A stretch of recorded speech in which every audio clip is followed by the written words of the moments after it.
नेतू साहेबांनी जे काय आपण फिजिकली रिपोर्ट काढला त्या संदर्भात तुम्हाला माहिती दिली,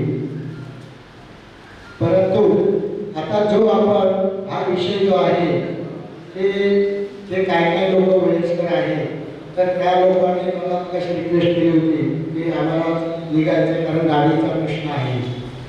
तर हा जो पहिला विषय आहे की आपल्याला रिडेव्हलपमेंटला जायचं आहे का। आता काही सभासदांच्या असे मनामध्ये शंका येईल की आपण जायचं आहे म्हटलं तर उद्या सकाळी काय जे इतर ज्या गोष्टी आहेत त्याचं कसं काय करायचं।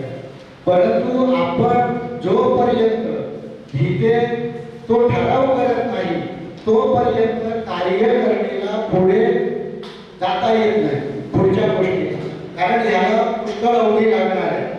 ज्या वेळेला आपण सह्या करू त्या वेळेला तो खरा येईल, परंतु हा ठराव अशासाठी की जर आपल्याला रिपेअर करायचं म्हटलं तर आपण ते शक्य होत नाहीये, आपण तो पुढे विषय घेऊया। परंतु आपल्याला रिपेअरला जायचं आहे का रिडेव्हलपमेंटला जायचं असेल तर आपल्याला 51% आपल्याला मतदान पाहिजे। तो जर ठराव झाला तर मग पुढे आपण पुढच्या कारवाईला सुरुवात करू शकतो आणि जर का तो झाला नाही तर मग परत तुम्हाला दुसरी मीटिंग लावून त्याच्यासाठी हे करावं लागेल।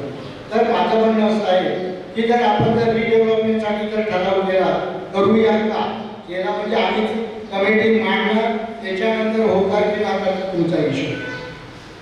तर मी ठराव मांडू का।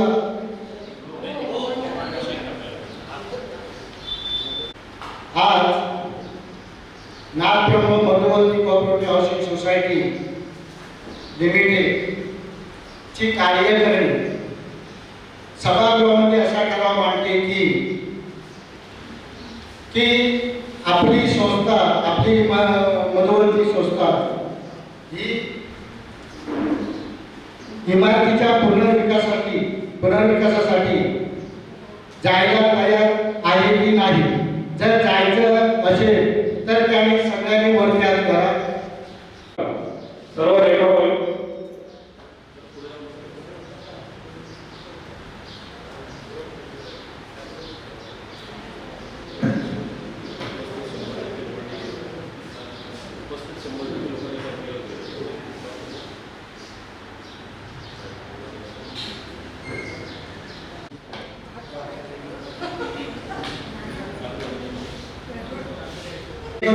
कमिटीने हा ठराव मांडताय म्हणजे काय होतं त्याला पुष्कळ प्रोसिजर आहे।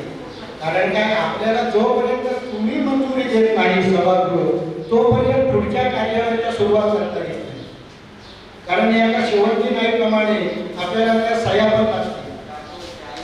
कारण आपण एवढी रजिस्ट्रारने हे केलेलं आहे डेरामध्ये तर आपल्याला ते कामं पण करणं मुश्किल होतं, म्हणून आपल्याला ते सर्व लिगली पॉईंट आहे ते आपल्याला हे करावं लागणार। त्यासाठी आम्ही कमिटीने हे केलेलं आहे। उपरोक्त संस्थेची सभासदांना कळवण्यात येते की नागब्रह्म Madhuvanti cooperative housing society limited या संस्थेतील इमारतीला 30 वर्ष पूर्ण होऊन गेले आहे।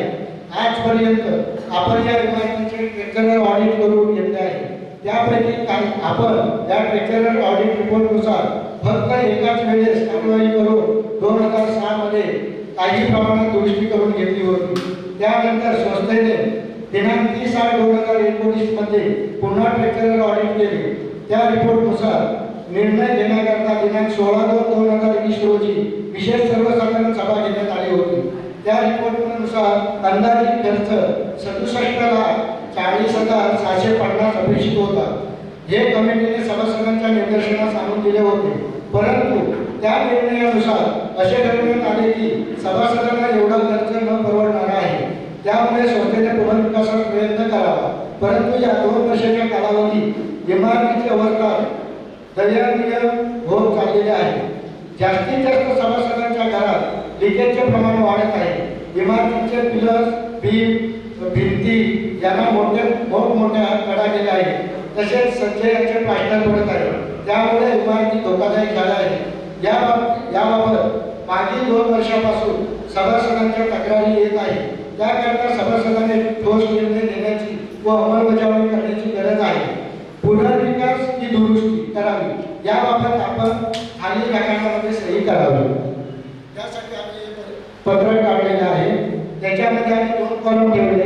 की पुनर्विकास की दुरुस्ती, तर त्याच्याकडे आपण जे फ्लॅट ओनर आहे त्यांनी सही करावी आणि जे समजा ज्यांनी लेटर घेऊन आले आहे ब्लड रिलेशन रक्ताचं नातं त्या लोकांनी फक्त याच्यावरती सह्या करायच्या आणि फक्त ज्यांचे 2 मेंबर असतील एका लोक सदनिकेचे 2 नाव असतील तर त्याने पहिल्याने सही करावी. करना है रीडेवलपमेंट या जो रिपेयरिंग हम लोग रिपेयरिंग के लिए नहीं जा रहे हैं, रीडेवलपमेंट के लिए जा रहे हैं. तो रीडेवलपमेंट का जो है कॉलम वहाँ पे ही साइन करना है. सह्या घेतात, परंतु एक लक्षात ठेवा तुम्ही तुमच्या मनाने सही करायची आहे. त्याचे 2 कॉलम दिलेले आहेत, पुनर्विकास की दुरुस्ती. तर जर दुरुस्ती ज्यांच्या म्हणायचं आहे त्यांनी दुरुस्तीखाली सही करा आणि पुनर्विकास आहे त्यांना वाटतं रिडेव्हलपमेंटला जायचं आहे त्यांनी ते डेव्हलपमेंट. कारण आपला ठराव पास झाला आहे पण हे लिगली त्यासाठी आपल्याला सगळ्यात हे बघा, कारण ही खूप महत्त्वाची मीटिंग आहे आपली. कारण आपलं घर हे आपण दुसऱ्याच्या हातात देणार आहोत रिपेअरिंगसाठी किंवा रिडेव्हलपमेंटसाठी. तो त्याचा विचार करायचा आहे.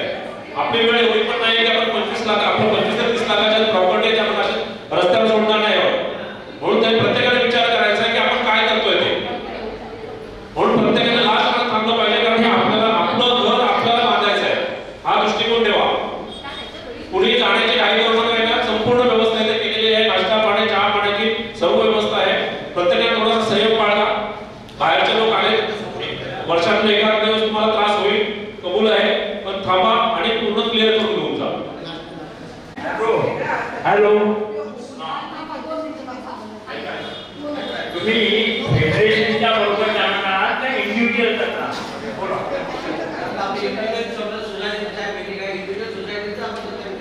मग आता त्यांनी सांगितलं, त्यांनी एक्सप्लेन केलं ना मगाशी. ते काय म्हणाले, मी तर इंडिव्हिज्युअल तर जाऊ शकत नाही. तुम्हाला एफएसआय कसा मिळणार?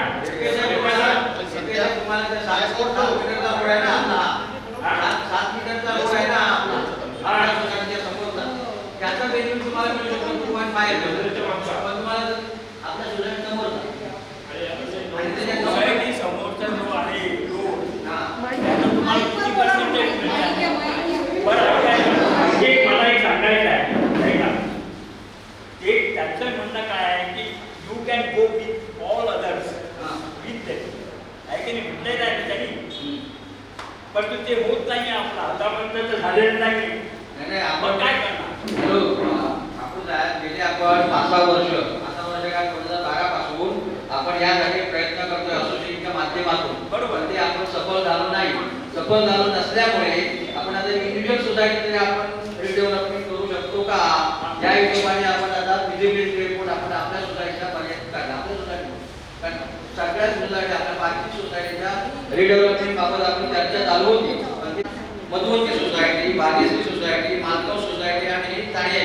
जर या 4 सोसायट्या आल्या, आपण प्रयत्न करून काय कोणी आले नाही एकत्र, परंतु त्यांच्या माध्यमातून त्यांच्या माध्यमातून 4 सोसायटीला कन्व्हिन्स करतोय की जर 4 सोसायट्या एकत्र आल्या तर या 20 फूट रोडचं बेनिफिट तुम्हाला सगळ्या 4 सोसायटीला मिळू शकतो.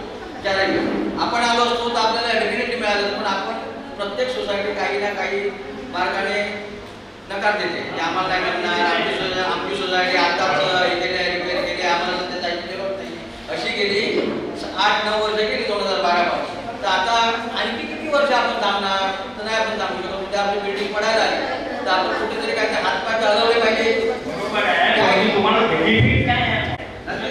तुमचं म्हणणं बरोबर आहे, बेनिफिट फिट नाही आहे. याच्या अगोदर एक एफएसआय होता. ज्यावेळेस बिल्डरने बिल्डिंग बांधणी केलेला आहे तो मागच्या 2020 पर्यंत एकच एफएसआय. डिसेंबर 2020 मध्ये जीआर आला, त्या जीआर मध्ये एफएसआय वाढलेला आहे. आता त्यांनी एक्सप्लेन केलं की नाही, डिसेंबर 2000 मध्ये एफएसआय आलेला आहे. त्याच्यामध्ये आणखी एक एफएसआय 1 की 1.5 एफएसआय वाढलेला आहे. त्याचा बेनिफिट आता आपल्याला मिळणार आहे. त्याच्यावरती आपण पुढे डेव्हलपमेंट जाणार आहोत.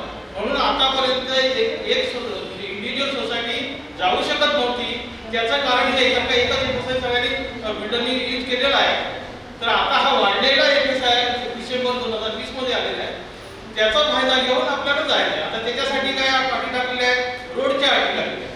तर हा जो रोड जर मिळाला तर 4 केस मिळेल. म्हणजे इथपासून तानियापासून ते आपल्यापर्यंत सगळ्या सोसायटी जर तयार झाल्या तर आपल्याला 4 मिळेल. आपल्या मंदिराच्या मागे आहे, मागचा जो रोड आहे आपला जो दिवाळ मंदिराचा आहे तिथे स्टॉप झालेला आहे. तो जर आपण पुढे घेतला तर त्याच्यावरती आपल्याला 3-3.5 मिळेल. आणि हा जो आहे याच्यावरती ते 2 ते 2.5 आपल्याला मिळणार आहे, जो आता चालू रोड आहे. तर अजूनपर्यंत जात नव्हतो इंडिव्हिज्युअल. ते बरोबर आहे तुमचं म्हणणं की डिसेंबर 2020 मध्ये नवीन जी आला त्याच्यातून FSI वाढवून मिळालेला आहे. त्यावरती आपण पुढे चाललेलो आहोत. जाऊचं काम आहे ते बिल्डरचं काम आहे. हे तुमचं म्हणणं बरोबर आहे. आपण प्रयत्न करत होतो पण ते सफल झाले नाही. म्हणून आता बिल्डर स्वतः म्हणजे आता ते एक सोसायटी घेतली, बागेत समजा घेतली, बागेत बिल्डर पण निघाली, बिल्डर बागेत झाली. बागेत झाल्यानंतर आता आपल्याला पण कॉन्टॅक्ट नंबर किंवा तुम्ही आला तर त्याचा बेनिफिट मिळतो. एकत्र आल्या त्यानंतर ही तानियाची आली तर 4 सोसायटी एकत्र आलं तर त्याच्या म्हणण्याप्रमाणे हा डिस्प्ले रस्ता आहे त्याप्रमाणे 4चे FSI मिळू शकेल. आपण प्रयत्न केले पण आपल्याला दाद दिली नाही. तर आता बिल्डर स्वतःहून तयार करतो बाकीच्या सोसायट्या.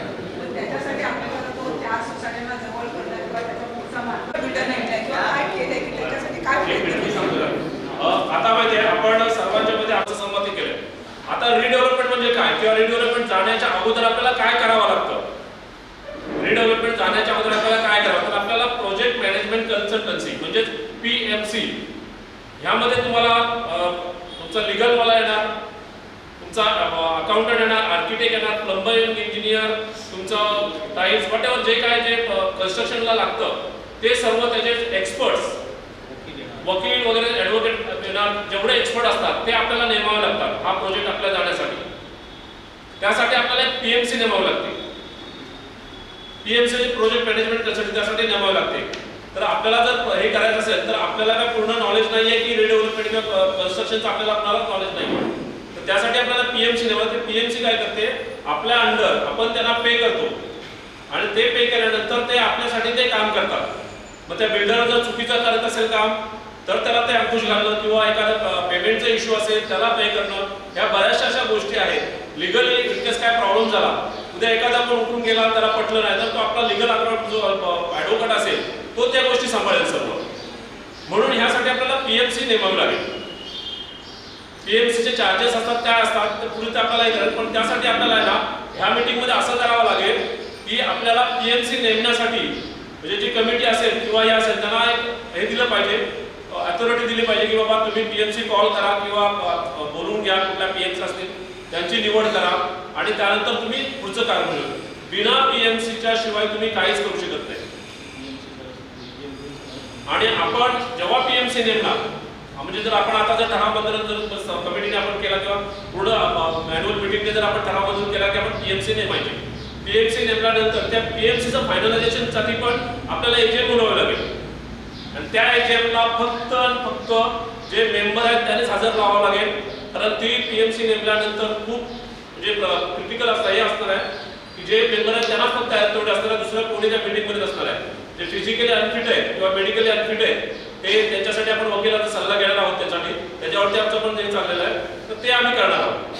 पण आता आपल्याला काय PMC आपल्याला जर करायची आहे तर ते PMC पाहिजे आपल्याला. आता बरेचसे कन्स्ट्रक्शन लेवलमध्ये असतील लोक त्यांना माहिती असेल PMC काय काम करते ते. त्यासाठी आपल्याला PMCला आपण अथॉर केलं म्हणजे बाबा आपल्याला PMCला नेमा. त्यासाठी आपण आता हा एक ठराव केला पाहिजे तरच पुढे जाता येईल. PMC नेमल्यानंतरच तुमच्या पुढच्या गोष्टी होतील की तुम्हाला काय मिळणार आहे काय नाही. हे आता जो फिजिबिलिटी रिपोर्ट दिला आहे ते फक्त एक साधारण रिपोर्ट दिला आहे की आपण रिडेव्हलपमेंटला जाऊ शकतो की नाही. तर आताच्या रिपोर्टप्रमाणे आपण रिडेव्हलपमेंटला जाऊ शकतो म्हणजे 7 माळ्यापर्यंत आपण कन्स्ट्रक्शन करू शकतो. त्यामध्ये सेल्फ डेव्हलपमेंट आणि रिडेव्हलपमेंट असे 2 प्रकार आहेत. ते अजून आपल्याला ठरवायचे आहे. आता आपण काय ठरवलं की आपल्याला रिडेव्हलपमेंटला जायचं आहे त्यासाठी आपल्याला PMC अपॉइंट करावं लागेल. तर तो 79A म्हणजे गव्हर्नमेंटचा कायदा आहे त्या कायद्याप्रमाणे ह्या गोष्टी आपल्याला कराव्याच लागतील. 79A मध्ये भरपूर अशा गोष्टी दिलेल्या आहेत की सर्वांना माहिती असेल. माझ्या पण एक परिपत्रक आहे ते पण मी सर्वांना शेअर करतो. मराठी आणि इंग्लिशमध्ये दोन्ही पण आहे ते पण बघतो. ते पण हे करतो. आणि जे ह्या लाईन मध्ये असतील किंवा कन्स्ट्रक्शन लाईन मध्ये किंवा पीएमसी मध्ये कुठला जर कोण काम करत असेल तर त्याने स्वतःहून पुढे यायचं की मी इथे हे काम करतो, असं या गोष्टीचं मला माहिती आहे. एखाद्याने प्रोजेक्ट केला असेल, सोसायटीचा प्रोजेक्ट त्याने स्वतःच्या, आता आपण बरेचसे लोक इकडे दिला, त्याने जर प्रोजेक्ट केला असेल तरी पण त्याने कमिटी जो आहे सांगायचं मी पण याच्यामधला अनुभव आहे, मी पण नॉलेज शेअर करेन. जेवढं आपल्याला काय करतात तेवढं आपण करूया. त्यासाठी पहिला आपल्याला आज दुसरा जर असा आपण निर्णय घेतला की आपल्याला रिडेव्हलपमेंटला जायचं आहे, त्याप्रकारे आपल्याला पीएमसी नेमण्यासाठी पण पुढची जी कमिटी असेल त्या कमिटीला ऑथोराइज करायला पाहिजे आपल्याला. पीएमसी जब अपनी शुरुआत किया है करेंगे निकालेंगे और आपके हाथ में जब चाबी नहीं मिलती है तब तक पीएमसी का काम है. पीएमसी आपको यहाँ से निकालने के पहले पूरा डिटेल्स देने की आपको कब आना है क्या आना है वो सबसे ही करेंगे. पीएमसी का काम है कि पूरा अपना हम लोग उसमें लीगली इतने फिट नहीं है कोई ये नहीं, तो इसके लिए पीएमसी को देना जरूरी है. एज पर रेरा के महारेरा के हिसाब से उसको पीएमसी अपने करना है. पीएमसी को जो पेमेंट है वो बिल्डर पे करता है. इनिशियली पेमेंट अपने को पे करना पड़ता है और जो बाद में का जो पेमेंट है वो एम्प्लॉयमेंट कंडीशन है सबका, उसको पे करना पड़ता है. But PMC is must, PMC के सिवा कुछ नहीं कर सकते. मतलब पीएमसी का जो भी पेमेंट होगा क्या होता है एग्रीमेंट होता है, उसका एग्रीमेंट होता है. वो एग्रीमेंट में हो जाएगा कि उसको अभी अपना क्या है, अपने को रेंट चाहिए, अपने को यहाँ से शिफ्टिंग चार्जेस चाहिए, अपने को डिपॉजिट चाहिए, व्हाटएवर जो चार्जेस चाहिए वो हमारा तभी मीटिंग होगा कि हम लोग ये चाहिए तभी होता है. और जो बिल्डर का पेमेंट है ना, जो एग्रीमेंट होगी वो एग्रीमेंट में मेंशन किया जाएगा कि जो पीएमसी का पेमेंट है, मोस्टली पीएमसी का पेमेंट बिल्डर ही करता है. 100% मतलब पीएमसी ही करती है अपना, सॉरी बिल्डर करता है पेमेंट. ज्यादा पे अमाउंट ज्यादा रहती है वो वही करते हो. नहीं, क्योंकि अगर सोसाइटी के ऊपर बर्डन आएगा तो कॉस्ट बहुत बढ़ेगा. नहीं सोसाइटी के ऊपर नहीं, सोसाइटी के ऊपर बर्डन नहीं आता हो. इनिशियल अमाउंट आती है. जो थोड़ा बहुत नॉलेज है इसके लिए बता रहा हूँ कि वो आपको 8 से लेकर 10% मिनिमम आपका हाथ में होना चाहिए, पे करना पड़ेगा स्टार्टिंग में. बिकॉज क्या है कि अभी स्टार्टिंग में भी काम करना चालू कर दिया, वो अपने पास आ गया, पीएमसी अपना फाइनल हो गया. 2 महीने तक वो अपने ऊपर पूरा पढ़ाई करेंगे, इनका क्या है क्या नहीं है. फ्री में तो नहीं करेंगे, उनका स्टाफ लगेगा क्या लगेगा, तो उसके लिए वो चार्ज करेंगे ही करेंगे. वो भी पेमेंट अपने को मिलेगा, बट स्टार्टिंग में पे अपने को करना पड़ेगा पीएमसी को, अपने तरफ से उनको पहले पे करना पड़ेगा.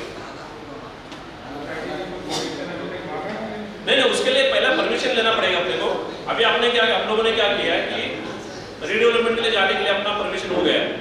अभी अपन पीएमसी नियुक्त करने के लिए हम लोग परमिशन ले रहे हैं, उसके लिए टाइम जाता है. उसको पूरा उसका कोटेशन मंगाना पड़ेगा, कॉस्ट अगर ज़्यादा है उसका तो उसका टेंडर मंगाना पड़ेगा. ये सब प्रोसेस उसको टाइम जाता है. तो अभी का अपना एजीएम है ना, अपन 2 अपन ऐसा निर्णय लेते हैं कि एक तो रिडेवलपमेंट में जाने के लिए तैयार हम लोग हैं और पीएमसी, बिकॉज पीएमसी के सिवा हमारा कुछ नहीं होना, तो पीएमसी नियुक्त करने के लिए वो जो कमिटी रहेगा उनको ये करने का सबके सामने लास्ट में जो फाइनल है वो ये होगा. पर उसका कोटेशन मंगाना है, क्या करना है, डिटेलिंग करना है, वो उसको सब ऑथोराइज करना पड़ेगा. तुमचा वकील, अकाउंटंट, तुमचा प्लंबिंग इंजिनियर, इलेक्ट्रिकल इंजिनियर, तुमचं कन्स्ट्रक्शन इंजिनियर, चार्टर्ड अकाउंटंट, अजून काय आलं त्यामध्ये, जेवढे आपल्या एका कंपनीला ज्या गोष्टी लागतात त्या सर्व आल्या त्यामध्ये. त्यांचं काम आहे त्या सर्व आल्या त्यामध्ये. फर्स्ट ईयर में पीएमसी अपॉइंट करने के बाद उसके अंदर वो सब आ जाता है. अंदर ही आएगा. उसके हिसाब से फीस वो लोग चार्ज करते हैं. यस. जिस तरीके से उनकी रिक्वायरमेंट बढ़ेगी, अभी जैसे फर्स्ट ईयर अर्ली स्टेज में फर्स्ट टू सेकंड ईयर तक 2 से 3 आदमी उनको रखने होंगे. तो उसके बाद कोई लिटिगेशन आ गया बीच में किसी का, उसी के लिए तो मतलब एक एडवोकेट कंपलसरी होता है, तो वो डे 1 से आपके स्टार्ट, क्योंकि जिसका डॉक्यूमेंट कंप्लीट नहीं अनकम्प्लीट है वो उसकी कॉस्ट. लेकिन इंजीनियर आर्किटेक्ट तो रिडेवलपमेंट जब स्टार्ट होगा, आफ्टर बिल्डर जब तक इंटर नहीं होगा, आर्किटेक्ट की जरूरत नहीं है, ना तो प्लम्बिंग की जरूरत है.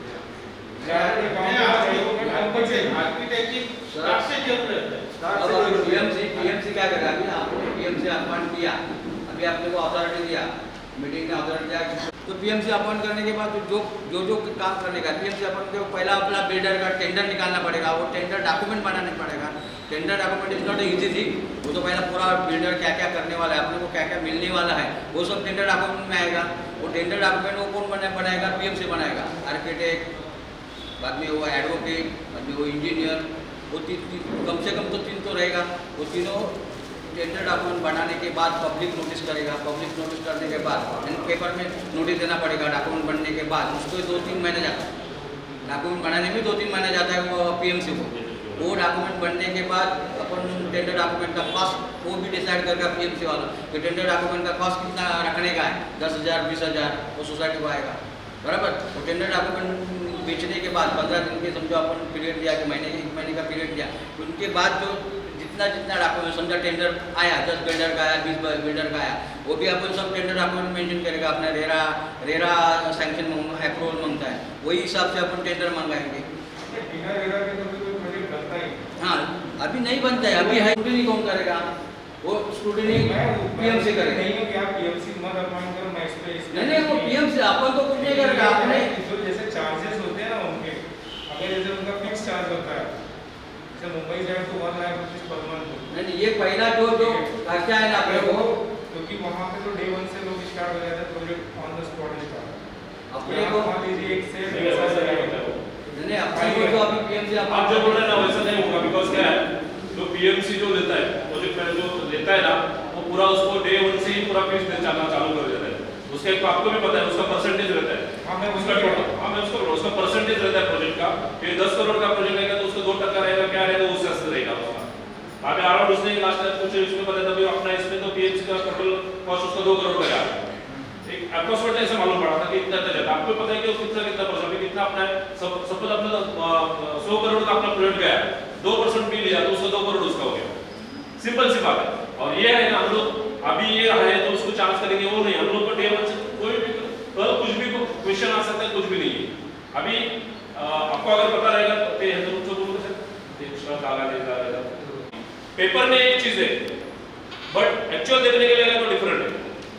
हाँ बिल्डिंग वो बिल्डिंग में है कुछ ना कुछ डिफरेंट है तो उसको कौन फॉलो करेगा, उसको कौन नहीं करेगा। वो भी उधर भी लीगल आ गया उसका अभी इसने आर्किटेक्ट ने नोटिस दिया करके हम लोग को पता चला कि ये जगह ऐसा प्रॉब्लम है।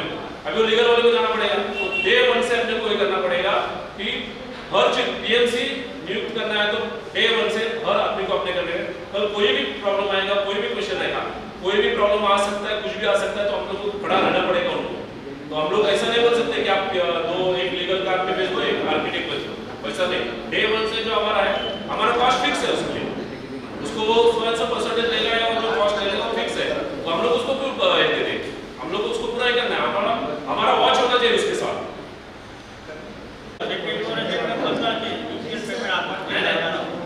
एक लक्षात ठेवा आता आपण काय केलंय, आता आपण असं फायनल केलंय की आपल्याला रिडेव्हलपमेंटला जायचं आहे। आता रिडेव्हलपमेंटला जायचं तर कन्सल्टंट आपण PMC नेमल्यानंतर ते सांगणार आपल्याला की किती चार्जेस आहेत। आपल्याला काय आता आपण फक्त परमिशन घेतले की तुम्ही आपण रिडेव्हलपमेंटला जायला आम्ही सर्व तयार आहोत, हे फक्त आपण परमिशन घेतले, कळलं ना। आपण काय डायरेक्ट अजून काय आपल्याला पुन्हा घेऊन नाही, अजून आपल्याला 3 ते 4 मीटिंग होतील आणि त्या 3 ते 4 मीटिंगला प्रत्येक मेंबर हजरच राहावं लागणार। बाकीची सोसायटी आपली मधून म्हणजे आता जर प्रत्येक सोसायटी वेगवेगळा PMC ठेवणार आहे का त्याच्यामध्ये कसं आहे माहिती आपण आता फक्त आपण आपल्या सोसायटी बद्दल बोलतो, दुसऱ्या सोसायटीचा आपला काही संबंध नाही सध्या तरी। नाही म्हणजे कसं आहे जर आपण FSI च्या दृष्टिकोनाने बघतोय समजा 3 सोसायटी आहे बिकॉज आता जो तुम्ही PMC बोलताय प्रोजेक्ट मॅनेजमेंट तर त्यावेळेला जर आपल्या 3 सोसायट्यांचा अप्रूव्हल असेल तर हा प्रोजेक्ट हा एकच बनणार त्यावेळेला, करेक्ट आहे।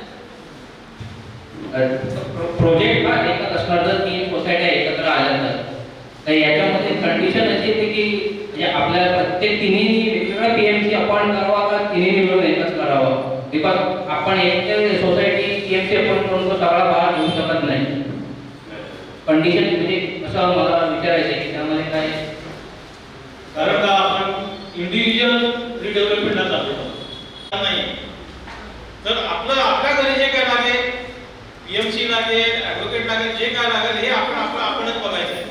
नाही ते ठीक आहे पण माझं एवढंच म्हणणे किती तयार आहे बिल्डर सोबत जायचं म्हणजे जसं या इंजिनियर्सने सांगितलंय म्हणजे ते त्यांच्या इथून पण ट्राय करतायत की FSI आपल्याला मिळतोय का, त्याच्यासाठी आपल्याला थोडं थांबायला पाहिजे किंवा अजून बाकीच्या सोसायटीचं अप्रुव्हल घेत आहे का की आपला FSI वाढतोय त्याच्यासाठी आणि त्याच्यानंतर PMC आपण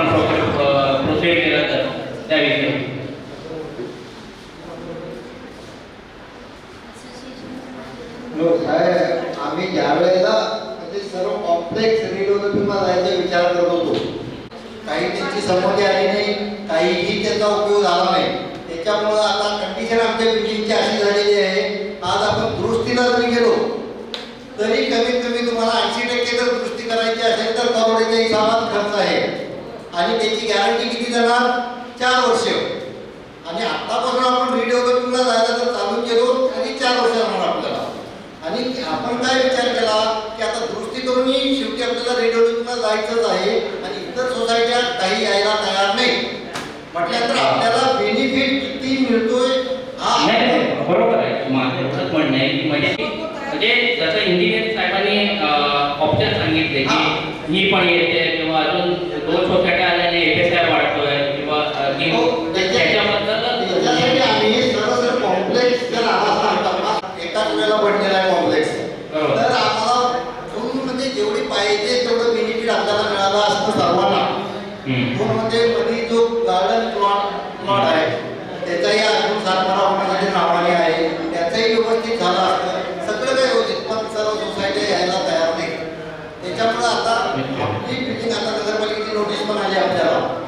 आता काहीतरी हरकत केल्याशिवाय पर्याय नाही आहे आणि खर्च आवाजाच्या बाहेर आहे. खर्च करायचा बोलला तर दुरुस्ती करायची म्हटली तर त्याच्यासाठी आता बेनिफिट नाही बघायचं आपण, फक्त आपलं घर नवीन कसं मिळतंय. ही 25 लाख रुपये तुमची किंमत आहे, ती 40 लाख किंमत होईल हे बघावं लागणार. आता एक PMCचा चार्जेस करतो ना, 1 फूट जरी बांधलात ना तर त्याचं काही ना काहीतरी 1% असा एक पर्सेंटेज असतो, त्याची अमाऊंट ठरलेली असते. त्या अमाऊंट जरी तुम्ही इथपर्यंत घेतली पूर्ण जर नावाचा बरा बांधला PMCचा तेवढा चार्ज वाढणार. तुम्ही 1 बिल्डिंग बांधली तेवढे चार्जेस, तुम्ही त्याच्या वाढलं स्क्वेअर फीट वाढला तुमचा, त्याचं काम वाढलं. कळलं का? म्हणजे जसं ते क्वांटिटी वाढेल तसं त्याचा रेट वाढतात. म्हणजे तो कसं करणार, तो एक फ्लॅट या पर स्क्वेअर फीट घेणार किंवा टोटल कॉस्टच्या अमाऊंटवरती घेणार, तर त्याची ती कॉस्ट वाढणार. कळलं? नाही, एकच म्हणजे माझ्यावर की फ्युचर PMC वेगवेगळे असतात नाही. पण सांगू शकत नाही, होत पण आहे आपल्याला, होईल पण सांगू शकत नाही. ते त्याच्यावर त्याला आपण जे आमच्या मनामध्ये शंका, तर ज्या वेळेला आम्ही एवढं हे बाबतीत इन्क्वायरी करतो, जर समजा आता भाग्यश्री गेलं आमची बिल्डिंग जाते, तर समजा एकच जर PMC असेल तर मग तो खर्च हे होऊ शकतो का? परंतु त्या वेळेला काय झालं, कुठलीही संस्था जर मला जर बेनिफिट मिळतंय तर मी तुम्हाला एकत्र कशाला करू? आज जर समजा मी जर 2 सोसायटीचे किंवा 4 सोसायटीचं जर एकत्र PMC आम्ही जर हे केला तर तो थोडे ना थोडा तरी फरक पडणार आहे त्याच्यामध्ये. परंतु ते तसं करणार नाही, कारण काय हे वेगळ्या सोसायटी आहे, मग त्याप्रमाणे वेगळ्या चार्ज लावायचे आणि ते कुठली कंपनी ते सोडणार सध्याच्या परिस्थितीत. अशी परिस्थिती ह्या बाबतीत आम्ही करतोच आहे की आपण प्रयत्न केले की एकत्र जायचं, म्हणजे बरेच प्रयत्न केले. हां, त्याच्यामुळे आता बरं, आता जो आपण तर आपण PMC नेमण्यासाठी आपण सर्वांचं एकमत आहे का?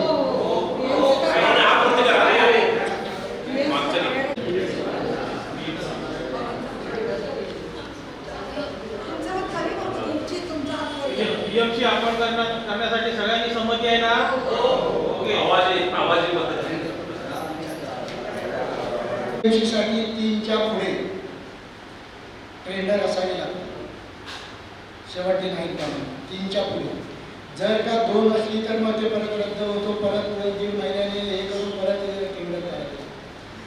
तर समजा ती टेंडर आल्याच्या नंतर 3 समजा जे लिगलीचे काय प्रॉब्लेम ज्याप्रमाणे येतील त्याप्रमाणे जर लिगली जे आले 3 किंवा 4 आले तर तो कमिटीला फोडायचा अधिकार आपण द्यायचा की एजंटला टाकायचा. म्हणजे त्याची नेमणूक होणार ना, जेव्हा टेंडर होणार त्यावेळेला त्याची नेमणूक होणार.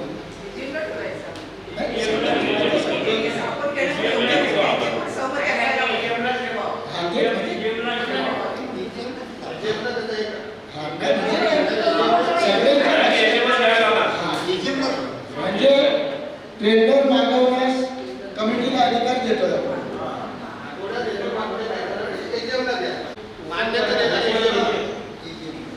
मान्यता द्या, रिपोर्टला मान्यता त्याचं टेंडर येईल त्याला मला AGM करतात. आहे की आपण टेंडर मागवतो तर त्याची मला वाटतं इंटरव्ह्यू घ्यावी लागते त्या PMCची. त्याचा तुम्हाला अभ्यास करावा लागेल. जी हा. संस्था जी असेल ना त्याचा तुम्हाला त्या 5 वर्षाचा रिपोर्ट बघावा बरं. लागेल. त्याचा नाही माझं कसं म्हणतात ते बरोबर आहे पण माझं कसं म्हणतात एजंट घ्यावं टेंडर ओपन बरोबर आहे. पण टेंडर ओपन जे आता 4 जण आहेत तर ते एजंट समोर ओपन करणार बरोबर. ते आपण डेट करणार. हा मग तोपर्यंत समजा एजंट समोर ओपन होत नाही तोपर्यंत कोण आहे कोण आपल्याला सांगू शकत नाही. तर नावं आहे ना मी डिक्लेअर करणार ते बाबा 4 कंपनीची नावं आलेली आहेत त्याचं आलेली कसं असतं टेंडर कसं असतं टेंडरचे 4 नाव मग त्या दिवशी तुम्ही एजंट बनवता त्याच्या चौघांना बोलावं लागतं ते मग आपलं टेंडर समोर ठेवलं जे कमीत कमी आहे जे आपल्याला एजंटला मान्य त्यांना मान्य देतात पण ते चारही कंपनीचं फायनान्शियल त्याचं काय पोझिशन आहे त्याने अगोदर किती घेतले ते कमिटीने त्याची चौकशी करा कारण कसं एजंट सगळे जाणार नाही समज सगळे जाणार नाही आता मी दिली मी माझी देतो माझं बा टीचर काय होतं म्हणजे मी किती पाठीमागे काय केलेलं आहे मला ते पण तुम्हाला बघायला ना आता मी आज उद्या देऊन ते टेंडर मी घेतो सगळ्यांना लक्षात आलं पाहिजे उद्या काय होईल की काय आम्हाला माहिती आहे. टेंडर एजंटला काय होतं की पारदर्शक राहायचं बरोबर कमिटीवर येणार नाही उद्या बरोबर आणि मग ते रेकॉर्ड ते पण रेकॉर्ड होणार. ते पण रेकॉर्ड होणार. ती पारदर्शकच करायची कुठल्याही गोष्टी.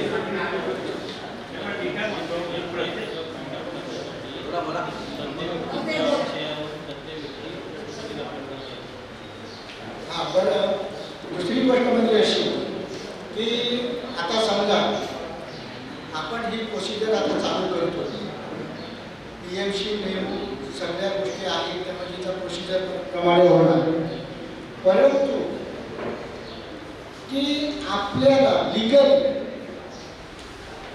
आपल्या सोसायटीला लिगली कुठलं जर समजा PMCने सांगितलं नाही हे बरोबर आहे पण आपले काही सभासदांना पटलं नाही तर मग माझ्या माहितीप्रमाणे की आपल्या सोसायटीचा एक लीगल ॲडवायझर असावा की जेणेकरून आज जे काही आताचे प्रश्न आहेत तुमचे किंवा सभागृहाचे ते आपल्याला त्यांच्या मार्फत किंवा उद्या सकाळी कुठलं पेपरवर झालं काय झालं बिल्डरचं झालं किंवा कुठलं झालं तरी आपल्याला ते त्याला हे करू शकतो तो PMC का द्या PMCच्या बाबतीत ते बिल्डर बरोबरच असणार एक लक्षात ठेवायचं ज्या वेळेला बिल्डर PMC आपलीच नेमतोय म्हटल्याच्या नंतर ते त्याच्याबरोबरच कायदा नसतो तरी धागेदोरे वेगळे असणार आहे तर आपला जर लीगल ॲडवायझर असेल तर आपल्याला काही गोष्टी आपल्या सभासदांना त्याची पूर्तता होऊ शकते असं मला वाटतं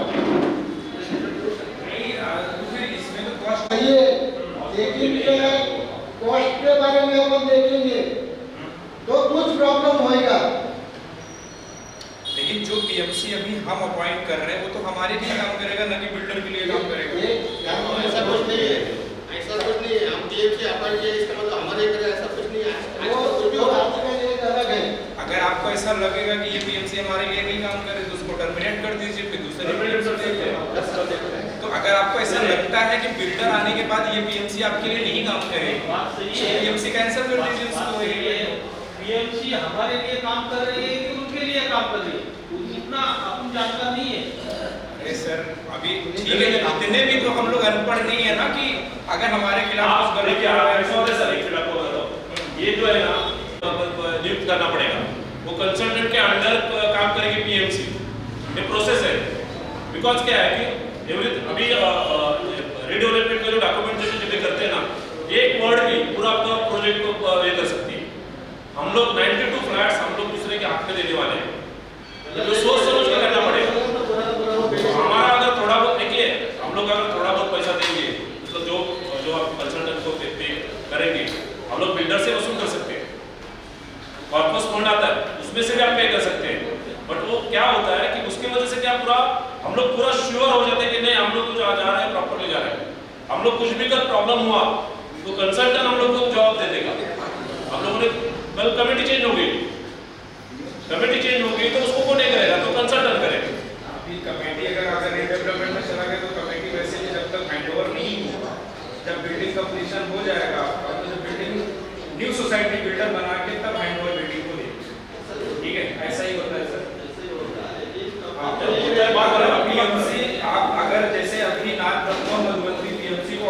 बिल्डर भी, ठीक है।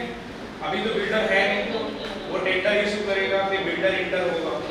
अगर आपको कहीं भी क्योंकि कार्यकारिणी कमेटी में तो आप ही लोग रहोगे तब भी, एक्स्ट्रा लीगल एडवाइजर रखे। लीगल एडवाइजर तो केवल लीगल डॉक्यूमेंट देखेगा, आर्किटेक्चर वो थोड़ी ना देखेगा। तो मतलब दो पीएमसी फीस पे करने की क्या जरूरत है? पीएमसी नहीं है सर, पीएमसी नहीं है। जैसे जो भी साहब ने कहा कि एक लीगल एडवाइजर रखेंगे, तो लीगल एडवाइजर लीगल डॉक्यूमेंट देखेगा, ना कि आर्किटेक्चर देखेगा वो। अभी लीगल जो आर्किटेक्चर जो कर रहा है काम, कंसल्टेंट क्यों चाहिए?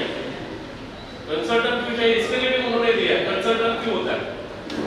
पीएमसी है, बाद में क्या पीएमसी को पे करने वाला है अपना बिल्डर। हम लोग उसको नियुक्त कर रहे हैं, अपॉइंट कर रहा है, हमारी सोसाइटी करेगी। पे कौन कर रहा है?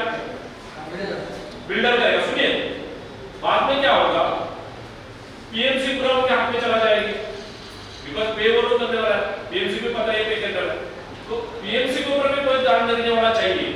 मैं वही कह रहा हूँ, जब बिल्डर पेमेंट आएगा पिक्चर में, तब हम लोग उसका जो हमारा और उसका नाथ ब्रह्म मधुबंती विश्वविद्यालय पीएमसी होगा, जो भी पीएमसी हो, जो उसके साथ कॉन्ट्रैक्ट होगा, तब हम उसको टर्मिनेट करके हम अलग पीएमसी हायर कर सकते हैं। तब तक उतना वो टाइम अगर आ गया ना, तो अपना प्रोजेक्ट 10 साल आगे चला जाएगा।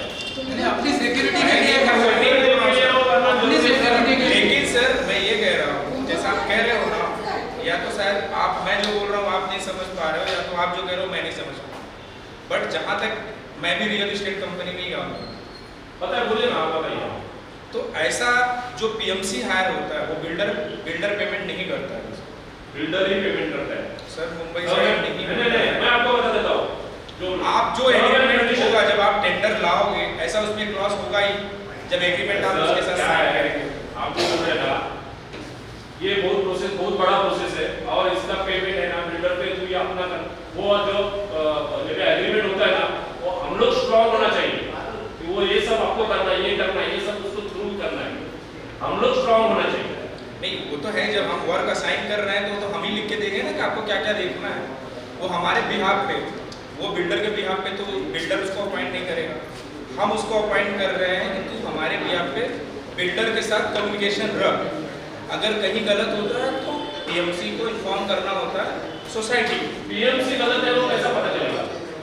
अभी ये इतना तो आपको ट्रस्ट रखना पड़ेगा। अरे सर, ऐसा नहीं होता ना ये। तो अभी अगर आपको पीएमसी पे भरोसा ही नहीं है तो पीएमसी रखो ही मत फिर सर। 100 करोड़ का प्रोजेक्ट है आपका। अरे सर 100 करोड़ हो या 500 करोड़ हो, इसमें ज्यादा कुछ बहस करने की जरूरत नहीं है, ये प्रोसेस है। पीएमसी की भी जरूरत नहीं आपको भी। मैं वही तो कह रहा हूँ, अगर आपको पीएमसी पे भरोसा नहीं तो ऐसे पीएमसी रखिए ही मत। अरे ऐसा नहीं होता है बॉस यार। हेलो, आप नहीं जा सकते। यस सर, प्राइवेट 2016 ना, आफ्टर 2016, बिफोर 2016 जा सकते हैं, विदाउट पीएमसी नहीं जा सकते आप। आप जो बोल रहे हैं ना, आर्गुमेंट कर रहे हैं ना सर, आर्गुमेंट पीएमसी क्या है पूरे डिटेल में देखी जाके पहले क्या है, उसके पूरा हैंडल करेंगे। ठीक है, आप जो बोल रहे हैं ना कि उसके साइड से रहेगा, ऐसा नहीं है सर मैं ये बोल ही नहीं रहा हूँ। अगर जैसे अभी सर ने बोला ना कि पीएमसी के अलावा और हम तो जैसे लीगल एडवाइजर और दो कंसल्टेंट रखते हैं, वो जैसे एक एडवाइजर पीएमसी की बात है, मैं कहीं नहीं रहा कि पीएमसी मत रखो। मेरा ऑब्जेक्शन इतना है कि अलग से कंसल्टेंट रखने की जरूरत क्या है। तिवारी साहब, एक मिनट, मेरा इतना ही सवाल है। इसके बारे में ये है, उसका अपन मेंशन करने के लिए बैठे, किसका नाराज या समझे किसके मन में किंतु रहना नहीं बनता है। इसलिए हम लोग, अभी आपने जो बात कही और हमने जो सवाल के आगे जो रखा और आपने उसके ऊपर ये किया, उसके बारे में लीगल जो अपना सोसाइटी है, समझो लीगल जैसे अपन अभी तक जो मालूमात किया है सबके बारे में, वैसा हम लोग मालूमात करेंगे कि ऐसा जरूरी है क्या, क्यों जरूरी है। उसके बाद अपन को अभी तक ये नहीं किया तो उसके बारे में सबको भी मालूम पड़ेगा, कमेटी को भी मालूम पड़ेगा क्या कैसा है क्या नहीं है। तो अपन एजेंट अगले जब महीने एजेंट होगी तो अपन बात करेंगे। ओके, आज जो आपण पीएमसीची टेंडर काढणं किंवा हे करणं हे सगळ्यांना मान्य आहे ना? ओके,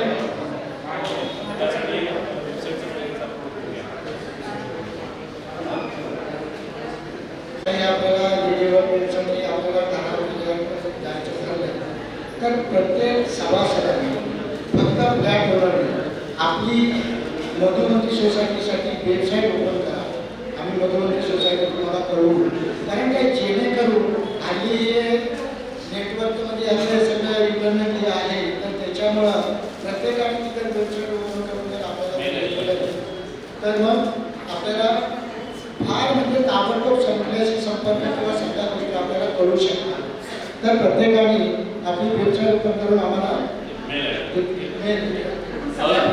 एक विचार आहोत ना त्याच्या अगोदर सुरुवात जशी पीएमसी नेमतो ना पीएमसी नेमल्यानंतर आपल्याला वेबसाईट करावी लागते.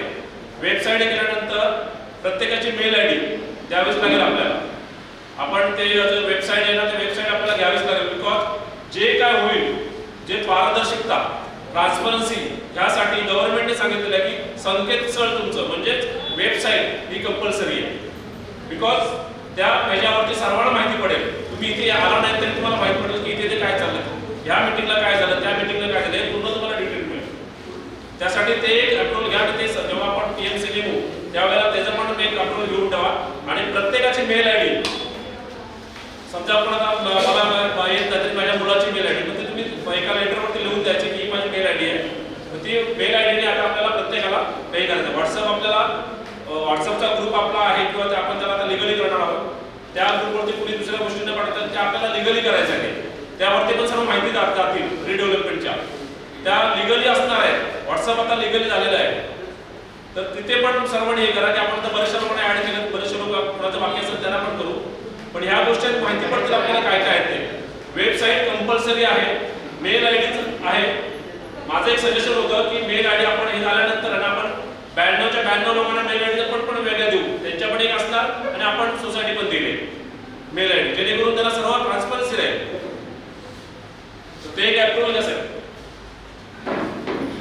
युट्यूब बरेचसे हे लोकांनी पाहिलेले आहेत रिडेव्हलपमेंट म्हणजे काय, पण कधीच कोण पुस्तक किंवा ह्याच्यामध्ये बघितलं वाचलेलं नाही, मीटिंग अटेंड नाही केली, त्यामुळे तुमचं कन्फ्युजन आहे. प्रत्यक्षात मीटिंग अटेंड करा मग कळेल. कुणाचे जे असतात ना रिडेव्हलपमेंटच्या त्याच्या मीटिंग अटेंड बऱ्याचशा मीटिंग अटेंड केल्या थोडंसं मला त्याच्याबद्दल नॉलेज आहे म्हणून मी सर्वांना ते सांगतोय. मी त्या कंपनीत कामाला नाही माहिती माझ्या जाऊ दे तर ते आहे आपल्याला इम्पॉर्टंट आहे. तुम्ही ना पुस्तक वाचा कारण आपल्याला एक लक्षात ठेवायचं माझं घर मी दुसऱ्याच्या हातात जाऊन बांधायचं आहे. मला मेरा घर मैं दूसरे के हाथ में देके बांधने वाला हूँ.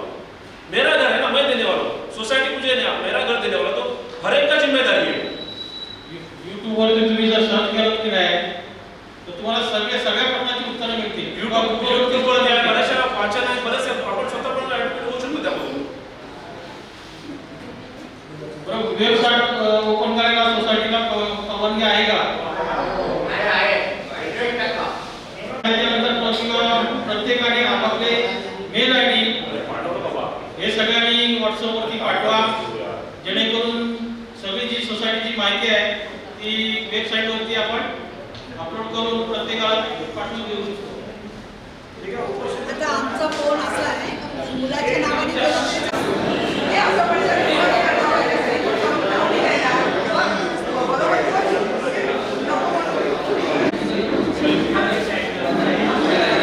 बाहेर राहतात त्यांनी साहेब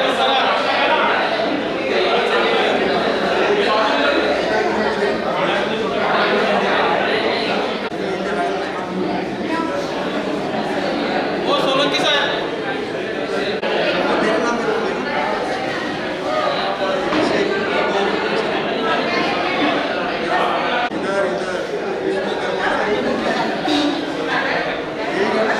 पिताजी कॉल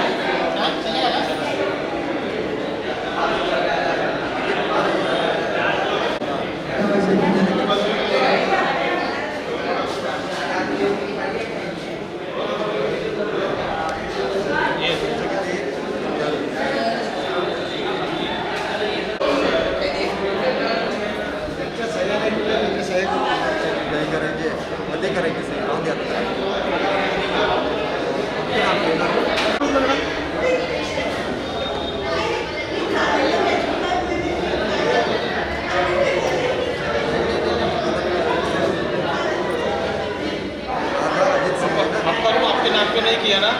नहीं सोमवार को वो करने के बाद में करो. जी आपको बात कर रहे हैं वकील से बोला कि सोमवार को मंगलवार को हो जाएगा.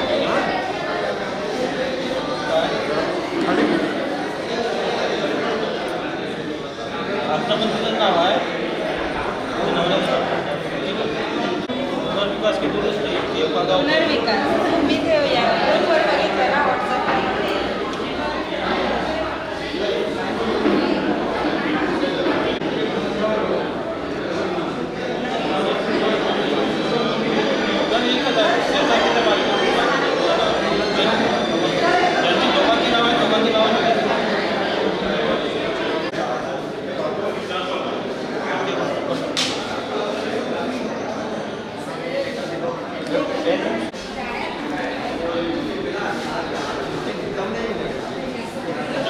बाकी आपण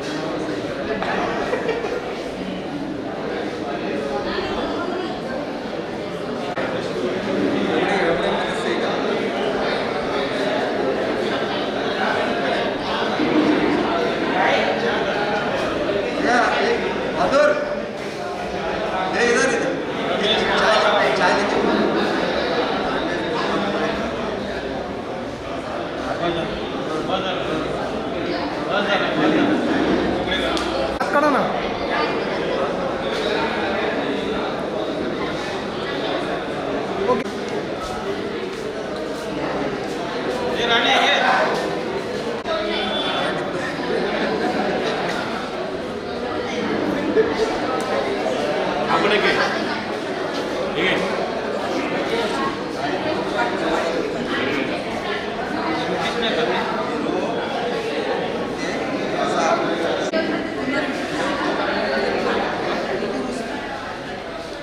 त्याचं हे तर नाव नाव आहे बरोबर. त्याचं तेच आहे. दादा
प्रत्येकाने आम्हाला जागेवर बसा. मीटिंगला सुरुवात होणार आहे.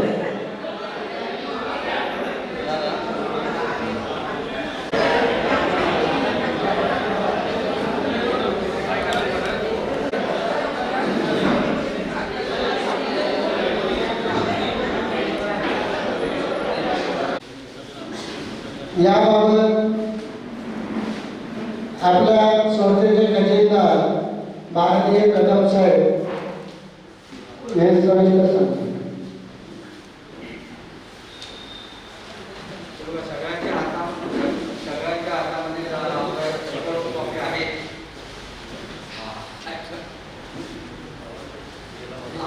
सगळ्यांच्या हातामध्ये अहवालाची कॉपी आहे. जमा खर्च आहे. जमा खर्चाबद्दल जर तुम्हाला काही शंका प्रश्न असतील विचारा. तुमच्या हातामध्ये कॉपी आहे का मला काय नसेल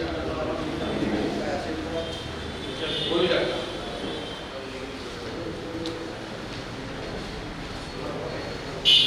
दुसरी गोष्ट पहिले लोकांचा बराच लोकांचे आम्हाला फोन आले होते ते आउटस्टँडिंग बद्दल जे शेवटच्या ॲपमध्ये आपण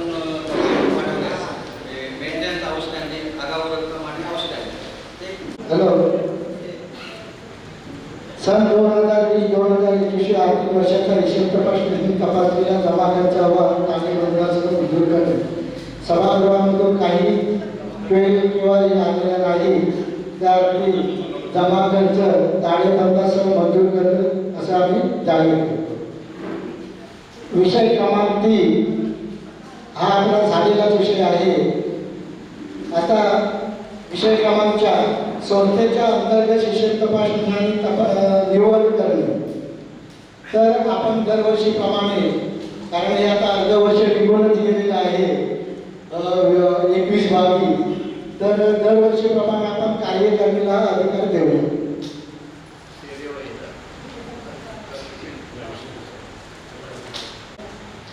विषय क्रमांक 5 वर्षाकरता नवीन कार्यकारिणीची निवड करणे. हा अगोदर विषय घेऊया की अध्यक्षांच्या अनुमतीने येणारे विषय पहिले घेऊया. अध्यक्षांच्या अनुमतीने येणाऱ्या इतर विषयांचा विषयावर विचार विनिमय करून निर्णय घेणे.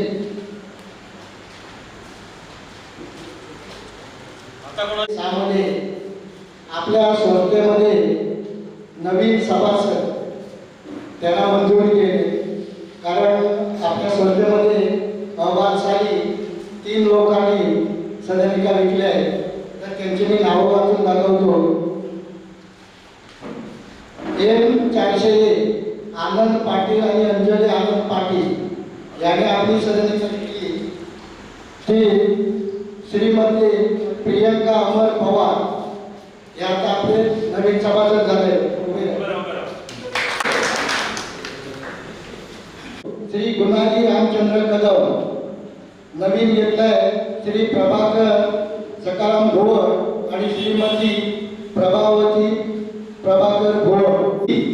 1202 श्री कमलाकर हरिश्चंद्र ठाकूर त्यांची सदनिका श्री रविकांत जागडे आणि श्रीमती रोहिणी रविकांत जागडे. तुमचं हार्दिक हार्दिक अभिनंदन.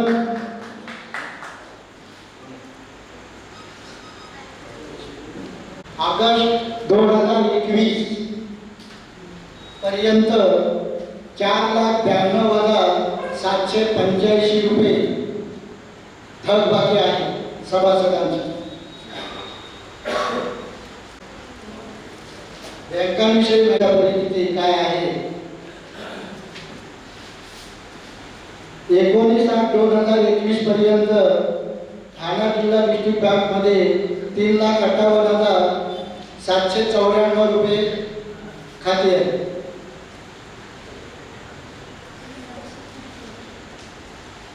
वसई जनता सहकारी बँकेमध्ये 17,454 रुपये 78 पैसे. सारस्वत बँक 4,87,917 रुपये 50 पैसे. बँकेचे गेल्या महिन्यापर्यंतची स्थिती आहे. ठेव नाही शेवटी करायचं कारण 4,92,785 आताच्या म्हणजे ऑगस्ट 2021. कारण प्रत्येकाला आम्ही वैयक्तिक रिक्वेस्ट केली. नोटीस दर महिन्याला जे काढतात 15-15 दिवसाची संस्थेतर्फे ती पण काढून झाली. 3,000च्या वरती ज्यांची थकबाकी आहे त्या लोकांना पण आम्ही नोटीस काढतो. आता गेल्या वर्षी जे एजीएमने ठराव केला की त्यांच्या पाण्याच्या लाईनी कट करायच्या तर त्या बाबतीत आता जी कार्यकारिणी निर्णय घेऊ आम्ही ते आता पाण्याच्या लाईनी कट करण्याचा प्रयत्न करू.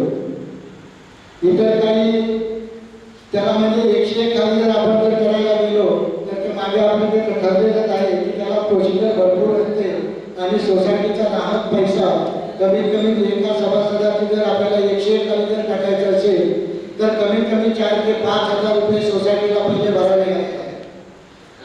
आज समजा 10 किंवा 15 लोक असतील तर आपले 20-25 हजार रुपये नुकते त्यांच्यासाठी आपल्याला खर्च करावे लागतील. ते पैसे आपण वसूल करू शकतो पण त्याची प्रोसिजर भरपूर मोठी आहे की जेणेकरून ती वसूल करता करता 2-3 वर्ष पण जाऊ शकतात.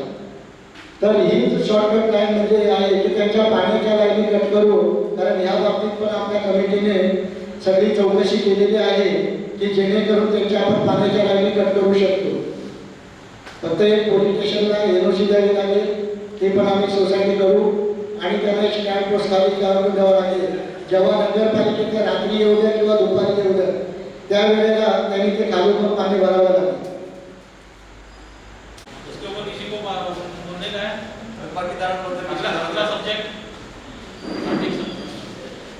आता आपल्याला ऑडिटर करून सर्वसाधारण सेवा आणि सूचना आपल्या जे आपण ऑडिटर आहे त्या लोकांनी सोसायटीने काय करायला पाहिजे आणि त्यांची कुठे कामाची आहे ते सर्व शिलेली मी वाचून दाखवतो.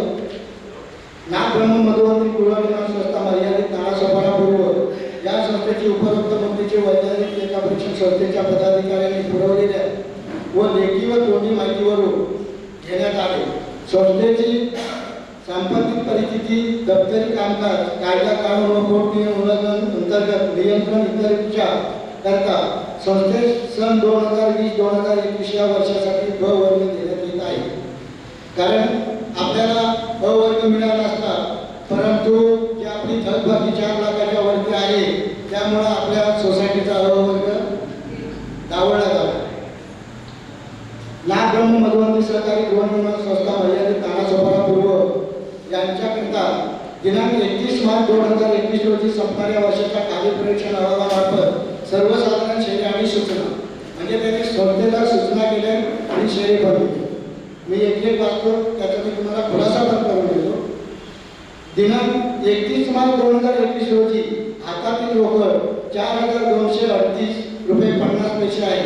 त्याची मर्यादा विनिमय क्रमांक 145 नुसार रुपये 5,000 आहे. ती संस्थेने पाडलेली आहे. म्हणजे जी रोख रक्कम आहे ती आपण मर्यादेच्या आतमध्ये आहोत. 2. नियमाप्रमाणे संस्थेचा नफा 25% हा राखीव निधीमध्ये जमा करण्यात आलेला आहे. कारण 2 वर्ष आपल्या संस्थेचा आपण जास्त खर्च करत नाही म्हणून जो नफा झालेला आहे तो राखीव निधीमध्ये 25% जमा केलेला आहे. 3. संस्थेत सर्व committee meeting, special general meeting, वार्षिक सर्वसाधारण सभा वेळेत घेण्यात याव्यात आणि त्या सर्व सभा संस्थेच्या मिनिट बुकामध्ये वेळोवेळी दिल्या जाव्यात. त्याने फक्त थकबाकीवरती दंड 21 प्रमाणे आकारण्यात आवश्यक आहे. कारण हा गेल्या वर्षी पण पॉईंट होता. कारण काय, आपण जो 21% इंटरेस्ट लावतो, परंतु ऑडिटर रजिस्टर नियमाप्रमाणे आपल्याला तो दर महिना लावायचा असतो. कारण त्यासाठी दरवर्षी फेरी येते. तर ह्या बाबतीत तुमचं सभागृहाचं काय मत आहे?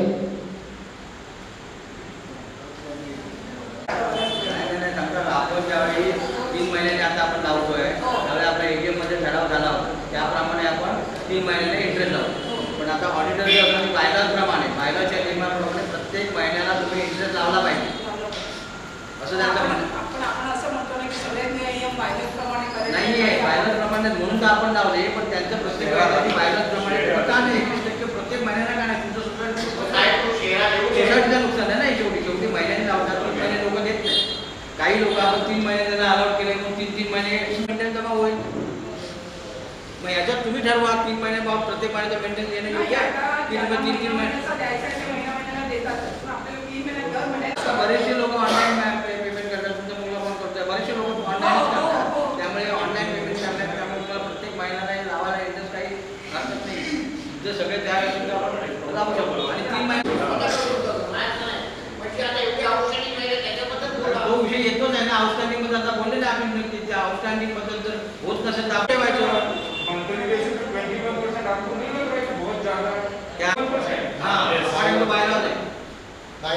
हम लोग हमारे मतलब साल का कितना हुआ 12 महीने 250% इंटरेस्ट साल का अगर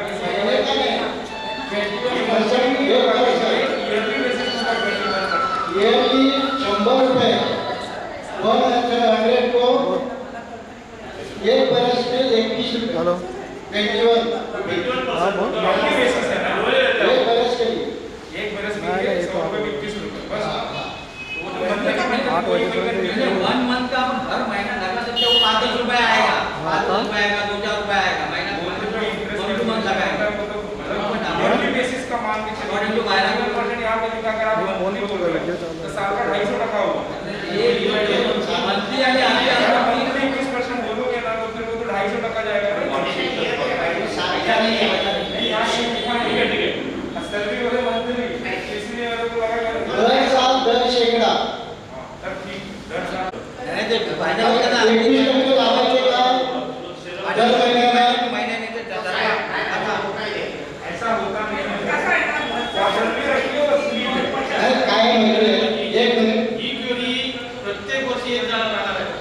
1 मिनिट सर जिसको नहीं देना है वो 21 नहीं आप 42 वर्ष कर दो तो भी वो नहीं दे. आउट ऑफ जाके नहीं करते. AGM जो अपन रजिस्टर के बाहर जो नियम उसका अप्रूव रजिस्टर के पास देना पड़ता है। अभी समझो अपन 3 महीने का ये किया है, तो 3 महीने का करने के लिए अपना रजिस्टर के पास अप्रूव लेना पड़ेगा। वो नहीं लिया तो फिर अपने को अधिकार में कुछ हो जाएगा। उनका जब तक अप्रूव नहीं मिलता है तब तक अपन 3 महीना नहीं रख सकते। पहला था, लेकिन अभी जो बायलॉज और जो कुछ नियम है, बायलॉज जो चेंज होता है उसमें जो नियम है वो हिसाब से सोसाइटी को चलना ही होता है। ऐसा बायलॉ वगैरह कुछ चेंजेस हुए हैं तो अपना रजिस्टर के पास नहीं, ऑडिटर के पास है, जहाँ ऐसा क्लॉज लिखा है वो आप सभी लोगों को सेंड कीजिए कि ऐसा लिखा हुआ है, आपका क्या मानना है? वो हम लोग पूछा, उसके बारे में भी हम लोग पूछा, तो बोलता है कि अभी तुमने एजीएम में आज समझो पहले का तो खराब जाने दो, अभी ये मेरे एजीएम में अपना सैंक्शन किया कि अपने को 3 महीने के बाद ही इंटरेस्ट लगाने का है, तो वो ठहराव करके रजिस्टर के पास अप्रूव करना पड़ेगा। उसने दिया अप्रूव तो अपन उसका ये आगे कार्रवाई कर सकते हैं।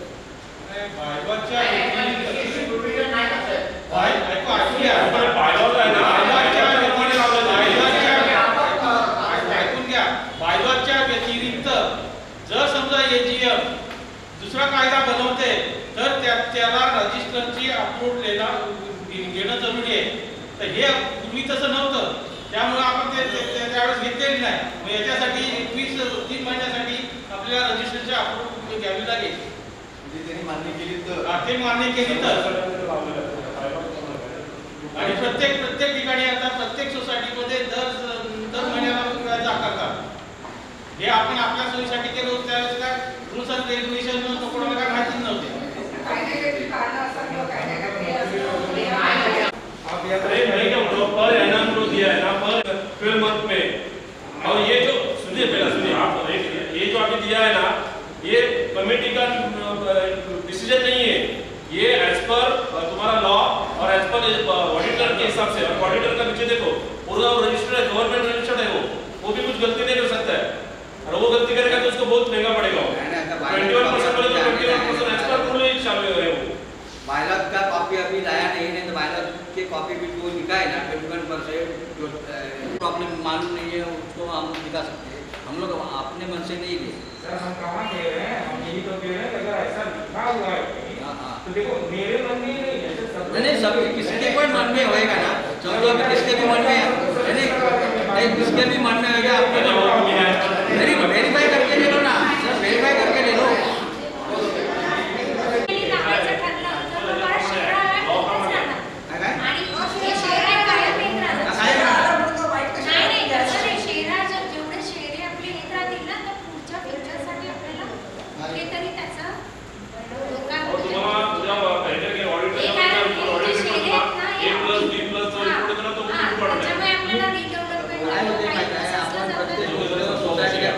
बघतोय आता ही आपण तेव्हा हा नियम नव्हता तेव्हा आपण अंदाजे आपण 3 महिने लावूया, प्रत्येक महिने लोकांना भरायला लागलं, आपण 3 महिने व्याज लावूया, हा या कन्व्हेन्ससाठी आपण केलं।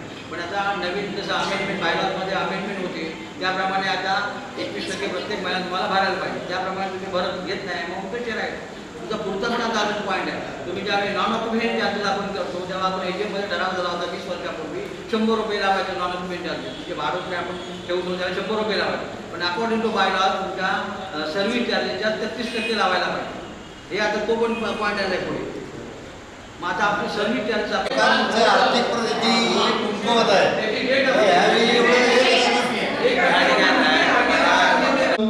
हे तुम्ही सँक्शन करून घ्या, तसा आम्ही प्रस्ताव पाठवतो, त्यांनी जर सँक्शन केलं तर ठीक आहे, नाही तर पुढल्या मीटिंगपर्यंत आपण आहे त्या पद्धतीने ठेवू। पुढल्या मीटिंगला नंतर याची वेळी त्या वेळेला आपण त्याचा प्रयत्न करू। ओके, ती आपण सध्या चालू ठेवूया, कार्यकारिणी कमिटी त्याबद्दल निर्णय करेल। पुढे जर सँक्शनसाठी जर रजिस्टरला जर पाठवायचं झालं तर आजचा ठराव टाकून आपण पुढे सँक्शनला पाठवू, त्याने जर नाही म्हटलं तर मग आपण पुढच्या एजंटला तर ओके करू। ओके, 5,000च्या पावत्यावर लावणे आवश्यक आहे। संस्थेच्या समितीसोबत घेणाऱ्याची सही देखील आवश्यक आहे. म्हणजे जे आपण वाउचर बनवतो ती समजा आपण जरी चेकने 5,000च्या वरती जर दिलं तर त्याला रेग्युलेशन लावायला पाहिजे. ती ह्या वर्षीपासून त्या कमिटीने हे घेतलेली आहे आणि त्या प्रमाणात चालू आहे. 6. भाडेकरू अधिभार हा नियमाप्रमाणे सर्व्हिस चार्जेस 33% आकारण्यात यावा. आपण फक्त मिनिमम 100 रुपये भाडेकरूंचा चार्ज लावत होतो. तर आता या 33% प्रमाणे जे मेंटेनन्स चार्ज आहे त्याच्यावरती 33% म्हणजे माझ्या माहितीप्रमाणे जे आता 100 आहे ते 165 रुपये होतं. तर ती आपल्याला लावावी लागेल कारण कायद्यामध्ये ते आहे. जे सर्व्हिस चार्जेस म्हणजे फक्त आपण 500 रुपये घेतो त्याच्यावर बाकी सिंकिंग पॉईंट आहे, रिपेअर पॉईंट आहे, सगळ्यावरती नाही. सगळ्यांना सर्व्हिस चार्जेस 500 रुपये आहे त्याच्यावरती 33%. सर्व्हिस चार्ज 500 रुपये पूर्ण आहे. अमाऊंटवरती नाही. सरकारी संस्था अधिनियम 1960 नुसार योग्य ती लेखाची पुस्तके तयार करून प्रत्येक वर्षी अध्ययन करणे आवश्यक आहे. ते आपण केलेले आहे. म्हणजे ते आयफॉर्म, जेफॉर्म, फॉर्म रजिस्टर, इतर जी काही सोसायटीचे शेअर्स रजिस्टर हे आपण केलेले आहे. संस्थेने रुपये 120 ऐका संस्थेने रुपये 120 प्रति सदस्य प्रति वर्ष शैक्षणिक निधी म्हणून संस्थेतील सभासदांच्या ट्रेनिंगसाठी वापरणे आवश्यक आहे. जे आपण शैक्षणिक निधी दर महिना दर माह 10 रुपये सभासदाकडून घेतो ती निधी एज्युकेशन फंड म्हणून जो आहे तो निधी संस्थेच्या सभासदांच्या ट्रेनिंगसाठी वापरणे गरजेचं आहे. तर ह्या बाबतीत कुठलं कसं काय ट्रेनिंग किंवा काय ह्याबद्दल आम्ही चौकशी करू आणि जर तसं जर आपल्याला शक्य असेल तर तो आपण त्याप्रमाणे आपण सदस्यांची ट्रेनिंग घेऊ शकतो आणि नाही तो प्रत्येक वर्षी आपण ते कायदा गेली पुढे त्यात ते विल्हेवाट लावतच नाही ना, घेता फक्त पण खर्च करत नाही. त्या गोष्टीसाठी करायला पाहिजे. त्यासाठी खर्च करत नाही म्हणून ते घेतच आहे.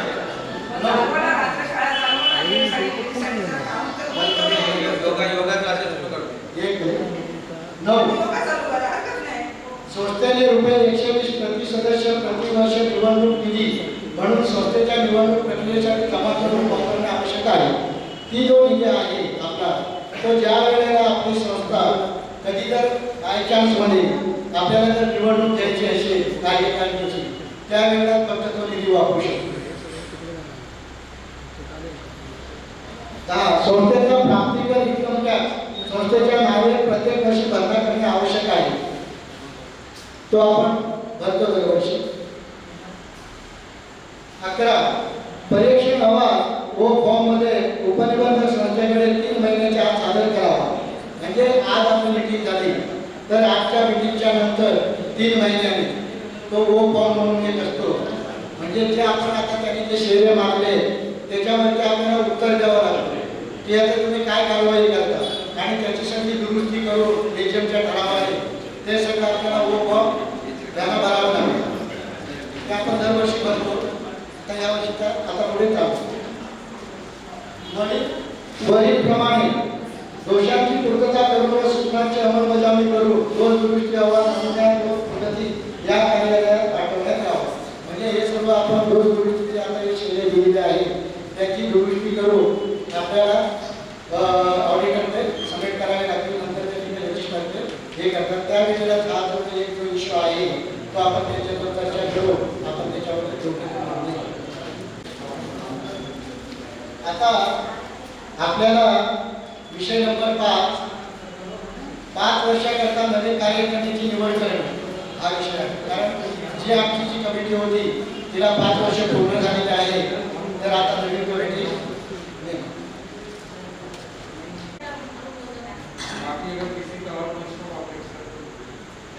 ऑब्जेक्शन असेल तर आपण आता डिजिटल प्रोसेसला वगैरे जातो आणि आम्ही तसं काम केलेलं आहे तर परत नवीन लोकांना ते परत सगळं अगर नई कमेटी आएगी तो म्हणजे आमचं वैयक्तिक मत आहे, सकाळी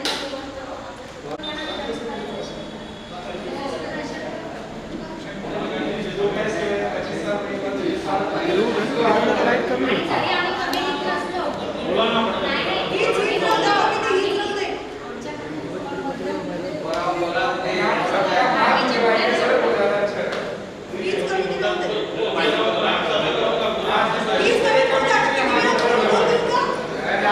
हीच कमिटी सर्वांना पाहिजे का? हातवरती करा. तुला नको आहे? हातवरती करा.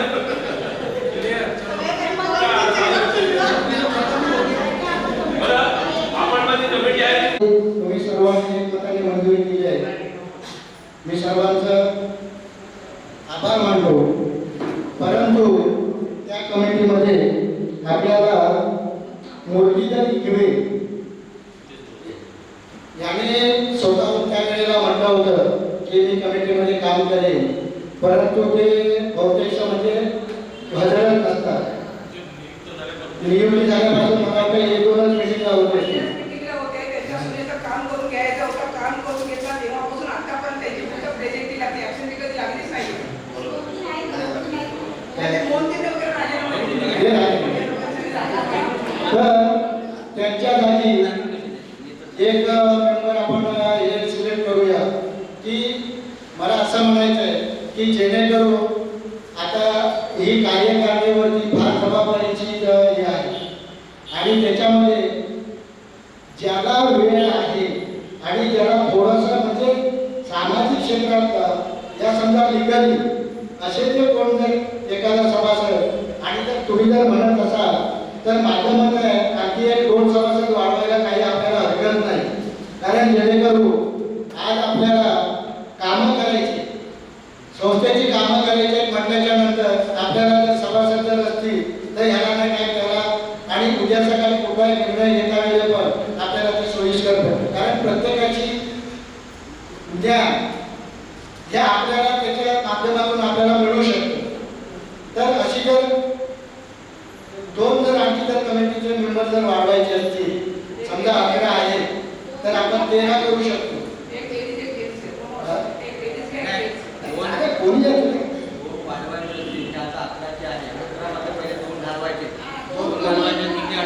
म्हणजे खूप चांगलं काम आहे, ज्याला समाजाला जेवायची आहे आणि आपल्याला आता मोठं काम करायचं आहे. तर त्यासाठी ज्याला नॉलेज किंवा ज्याला थोडीफार माहिती आहे त्यांनी स्वतःहून पुढे या. असं कोणाला हे करायला नका की आपल्याला जे आपली जर मनोवृत्ती चांगली, आपल्याला चांगलं काहीतरी करायचं आहे, त्यासाठी आपल्याला चांगल्या माणसाची पण करायचं, तर आपण स्वतःहून पुढे यायला पाहिजे. आता कोणी लेडीजचं कोण नाव आहे तुम्ही? कोण?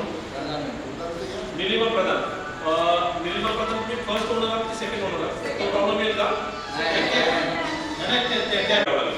अप्रूव्ह करायला लेटर घ्यावं लागेल. महिलांपैकी निलिमा प्रधान यांचं हार्दिक स्वागत करा सर्वांनी.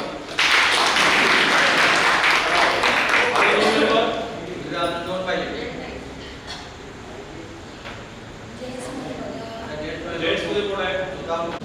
मास्क लावलाय ना सर्वांनी, त्यामुळे कळत नाही.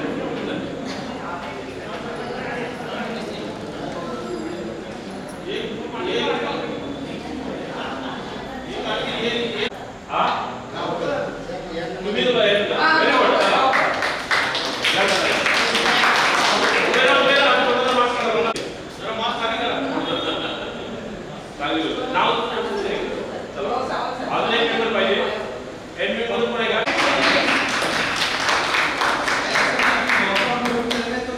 ठीक आहे, आपली मीटिंग रहेगा तभी आना है. सॅटर्डे संडे आना है सिर्फ बस. Saturday Sunday. कार्यकारिणीमध्ये समाविष्ट झाल्याबद्दल संस्थेच्या वतीने मी त्यांचे अभिनंदन करतो.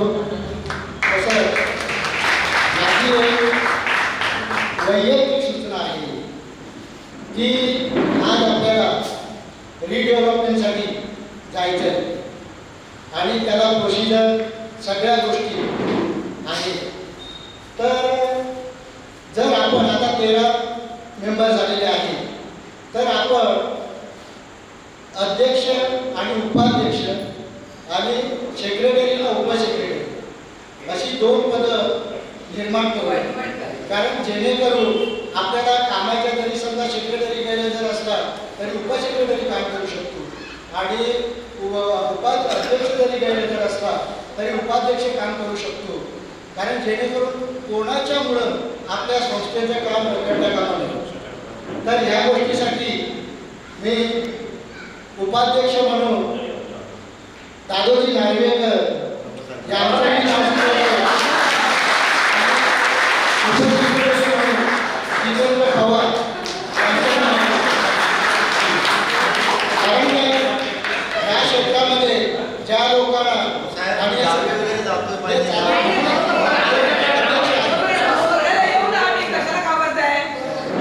हे आहे. कारण काय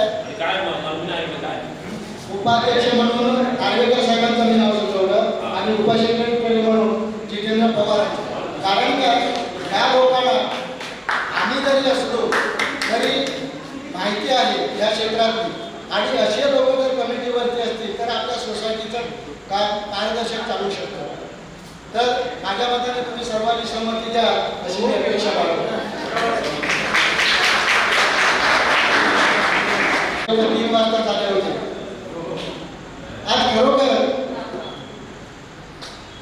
आज आमच्या कमिटीच्या शब्दाला मान देऊ. मी असंच म्हणेन कमिटीच्या शब्दाला मान देऊ लोक उपस्थित राहिली त्याबद्दल आणि सभेचा कोरम पूर्ण केला त्याबद्दल मी सर्व सभासदांचे संस्थेच्या वतीने आभार मानतो. तसंच आपण आतापर्यंत ज्या ज्या प्रकारे कमिटीला तुम्ही सहकार्य केला आता आपल्याला पुढे अवघड काम आहे त्या दृष्टीने तुम्ही सर्वांनी एकत्र येऊ. ज्या ज्या वेळी कमिटी तुम्हाला सांगेल की आज इथे असं सर्व सभासदांचं काम आहे तर सर्वांनी येणं हे फार गरजेचं आहे. कारण काय जर त्या सध्याच्या नियमामध्ये जर कोरम पूर्ण होत नसेल सभेचा तर आम्हाला कुठलाही निर्णय घेता येणार नाही. तर प्रत्येकाने एक आपल्याला आपली रूम आपली सदनिका आपण चांगल्या सुसूचित प्रमाणे करायची आहे आणि त्यासाठी सगळ्यांनी हिरिरीने सहभागी व्हावा. ज्या काही क्वेरी असतील त्या आपण कमिटीमध्ये याच्यामध्ये भेटू. परंतु कुठेही लिगली पॉईंट किंवा काय जर कोणाला काय वाटत असेल हे असं आमचा प्रॉब्लेम आहे कमिटी सोडवत कमिटीच्या कानावरती घाला. कमिटी त्याबद्दल तुम्हाला निर्णय देईल. कमिटीचं नाही पटलं तर आपली एजम आहे. परंतु कुठल्याही लिगली पॉईंटला किंवा कशाला जर आपण गेलो तर आपल्या संस्थेचा पुढे कारभार किंवा काही होऊ शकणार नाही. कारण आपल्याला लवकरात लवकर तुमच्या सगळ्यांच्या सहकार्याने आपल्याला कामं करायचे. तर सर्वांनी आम्हाला सहकार्य करा अशी मी तुम्हाला तुमच्याकडून अपेक्षा बाळगतो. आणि आजच्या या सभेसाठी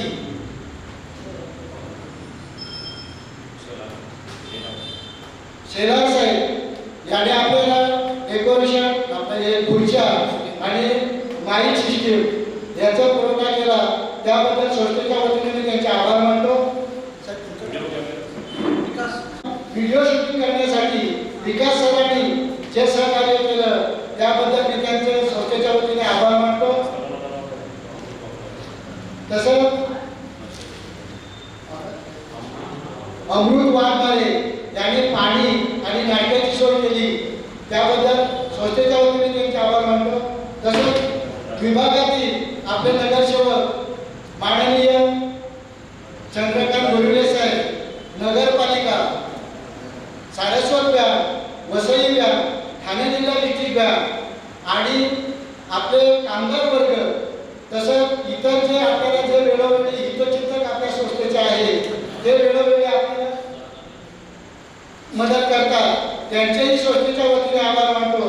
तसंच डॉक्टर बाबासाहेब आंबेडकर सभागृह याने आपल्याला विनामूल्य जागा दिल्याबद्दल मी त्यांचेही आभार मानतो. आणि असेच आमच्या कळत न कळत माणूस असतो चुका होतात. चुका झाल्याशिवाय आपल्याला काही कळत नाही की माझं काय चुकलंय. तर आपण आतापर्यंत जसं आम्हाला सहकार्य केलं तसं सर्वांनी आपण आपण एका घरातील कुटुंब आहोत या दृष्टीने आणि आपले कुटुंबाचे सदस्य आहोत या दृष्टीने तुम्ही आम्हाला सहकार्य करा अशी अपेक्षा बाळगतो आणि आपल्या संस्थेचे माननीय अध्यक्ष भिवाजी शिंदे साहेब हे 2 गोष्टी बोलतो. उपस्थित तुमचं सगळ्यांचं हार्दिक स्वागत. आता दोघे साहेबांनी सगळ्यांना मार्गदर्शन केलं. बहुतेक जो सगळ्याच विषयाला हात घाललेले आहेत आणि प्रत्येकावरती आता आपली जबाबदारी वाढलेली आहे. आता आपल्याला घर सोडून म्हणजे आपल्याला नवीन सदनिका मिळवायची आहे. त्याच्यासाठी कसं प्रयत्न करायचं हे आणि प्रत्येक मीटिंग किंवा प्रत्येकाशी कसं एकमेकाशी सलोखा ठेवायचा ही आपली आता जबाबदारी आहे.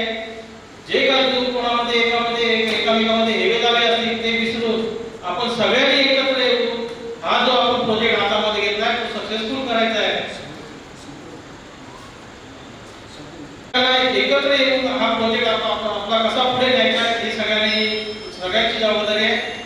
अशी तुम्ही सगळे पार पाडा आणि पुढे एवढंच बोलतो. आपण सगळ्या विषयावरती दोघे साहेबांना हात घातलेलाच आहे तर एवढंच बोलतो आणि पुढचे मीटिंग संपवायला दोघे साहेबांना सांगतो ही विनंती.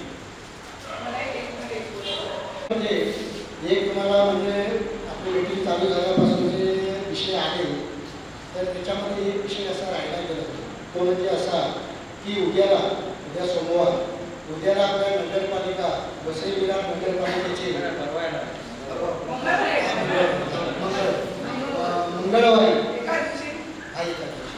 मंगळवारी वसई विरार महानगरपालिकेचे लेक्चरर ऑडिटर येणार आहे. तर प्रत्येक जे कोण घरी असतील त्यांनी त्यांना सहकार्य करायचं आहे. उद्या कुठल्याही गोष्टीला आपला रिपोर्टिंग ह्या सोसायटीने हे दिलं नाही आम्हाला अडकाठी केली किंवा पोलीस हे होऊन ये किंवा काही आपल्या सोसायटीला परवडणार नाही ते जेणेकरून सर्वांनी आपण त्यांना सहकार्य करायचं एवढी माझी नम्र विनंती. आणि अध्यक्षाच्या परवानगीने आजची सभा तुम्ही खरोखरच आज म्हणजे आमचं मन भरून आलं की जेणेकरून तुम्ही सगळ्या विषयाला हात घालून तुम्ही व्यवस्थित चर्चा करून चांगले निर्णय घेतला त्याबद्दल मी सर्वांचे पुन्हा संस्थेच्या वतीने आभार मानतो आणि आजची सभा संपल्याचे जाहीर करतो.